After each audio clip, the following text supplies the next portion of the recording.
आप देख रहे हैं अनहोनी। तो चलिए बढ़ते हैं आज की इस कहानी की ओर। सारी तैयारी कर लेने के बाद मैंने जब बस पकड़ा तो वक्त हो रहा था शाम के 4 बजे का। दरअसल मैं करीब 5 सालों के बाद दादाजी से मिलने गांव जा रहा था। पहले पहले तो बस काफ़ी खाली थी, मगर जैसे जैसे आगे बढ़ती गई बस में मुसाफिरों की संख्या भी बढ़ती चली गई। बस से गांव जाने में तकरीबन 4 घंटों का समय लगने वाला था, इसलिए मैं चुपचाप अपनी सीट पर बैठकर खिड़की से बाहर देखे जा रहा था। अभी हमारी बस आगे बढ़ ही रही थी कि तभी अचानक ही बस बंद पड़ गई। ड्राइवर ने बस को बहुत बार स्टार्ट करने की भी कोशिश की, मगर बस स्टार्ट नहीं हो रही थी। करीब 1 घंटे की मशक्कत के बाद बस वापस से रास्ते पर दौड़ने लगी और मैं 1 घंटा लेट, मतलब कि रात के 9 बजे गांव के बस स्टॉप पर उतरा। तो वहां का नज़ारा देखकर मुझे ये समझने में देर नहीं लगी कि 5 सालों में गांव में कुछ भी नहीं बदला है। मेरे गांव में रात के 9 बजना मतलब काफ़ी रात, इसलिए मुझे दूर दूर तक मेरे अलावा ना तो कोई इंसान दिख रहा था और ना ही कोई परिंदा। मैं पैदल ही घर की तरफ आगे बढ़ने लगा। बस स्टॉप से घर काफ़ी दूर था, इसलिए मैं अपने कदमों को तेज़ी से भगाए जा रहा था।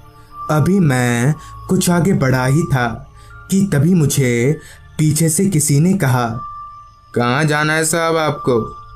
ये आवाज़ सुनकर मैं पीछे पलटा तो देखा कि ठीक मेरे पीछे एक बैलगाड़ी है और उसके बगल में एक अधेड़ उम्र का आदमी खड़ा है।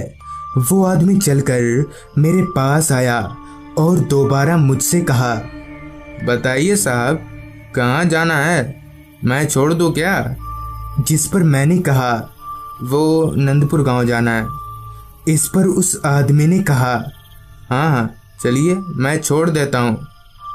पर एक बात तो अजीब थी, उस आदमी की आंखों की पुतलियाँ देखने से पत्थर की तरह लग रही थीं और उस आदमी के बैल ऐसे लग रहे थे कि उनमें कोई जान ही ना हो।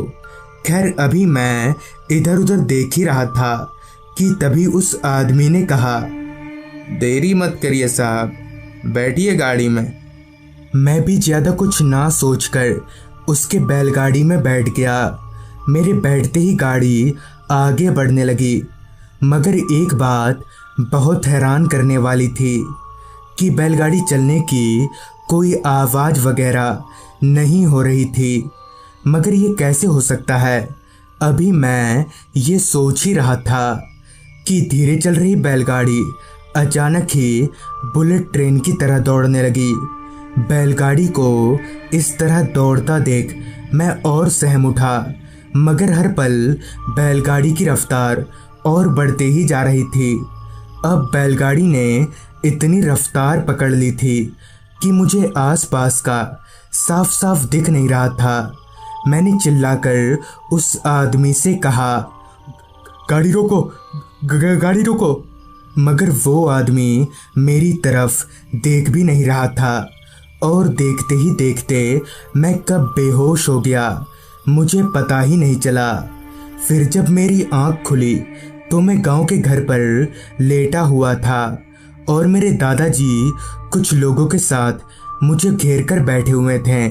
मैंने अपनी आप बीती उन लोगों को बताई, जिस पर दादाजी ने बताया कि मैं उन्हें गांव की नदी के पास बेहोश मिला था।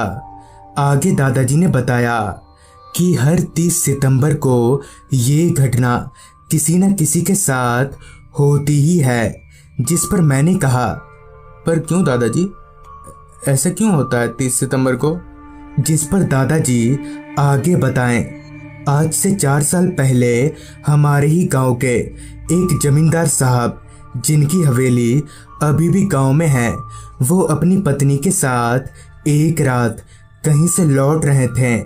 वो बैलगाड़ी वाला जमींदार साहब और उनकी पत्नी अभी आगे बढ़ ही रहे थे कि तभी बैल के एक पैर पर सांप ने काट लिया, जिससे बैल छटपटाने लगा और बिना रुके गांव की नदी में कूद गया, जिससे उन तीनों की मौत हो गई। तब से वो बैलगाड़ी वाला वहीं भटकता है और जमींदार साहब और उनकी पत्नी की आत्मा उनकी हवेली में। इतना सब बताने के बाद दादाजी ने कहा, तुम्हारी किस्मत अच्छी थी जो तुम बच गए, वरना वो बैलगाड़ी वाला लोगों को नदी में डुबाकर मार देता है। सारी बात सुनने के बाद मैंने दादाजी से कहा, दादाजी, क्या किसी ने जमींदार साहब और उनकी पत्नी की आत्मा को देखा है? जिस पर दादाजी ने कहा, गांव के अधिकतर लोगों ने देखा ही है।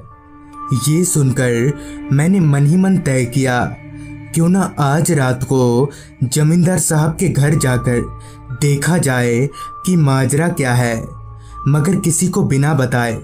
अब मुझे बस इंतजार था तो रात होने का, और देखते ही देखते दिन कब रात में तब्दील हो गया पता ही नहीं चला। रात का खाना पीना खाने के बाद जब घर के सभी लोग सो गए तो ठीक रात के 9 बजे मैं छुपते छुपाते एक टॉर्च लेकर घर से बाहर निकला तो पूरा गांव सोया हुआ था। मैं धीरे धीरे जमींदार साहब के घर की ओर आगे बढ़ने लगा। रास्ता पूरी तरह से अंधेरे में डूबा हुआ था। करीबन 15 मिनट तक पैदल चलने के बाद मैं जमींदार साहब के घर के पास पहुंच गया तो उनका घर बाहर से पूरी तरह से काला पड़ गया था।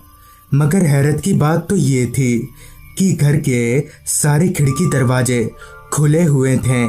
घर के आसपास पूरी तरह से जंगल की तरह हो गया था। मैं और देरी ना करके घर के अंदर दाखिल हुआ तो मेरी टॉर्च की लाइट जहाँ जहाँ जा रही थी वहाँ वहाँ मकड़ी के जाले ही नजर आ रहे थे। मैं एक रूम में दाखिल हुआ तो उस रूम से काफ़ी सड़ी हुई सी बदबू आ रही थी। उस रूम में रुकना मुश्किल हो रहा था। मैं उस रूम से बाहर निकला तो मेरी नज़र एक और रूम पर गई। टॉर्च लेकर मैं उस कमरे में दाखिल हुआ तो वो कमरा काफ़ी साफ था। मानो लग ही नहीं रहा था कि ये सालों से बंद पड़ा हो।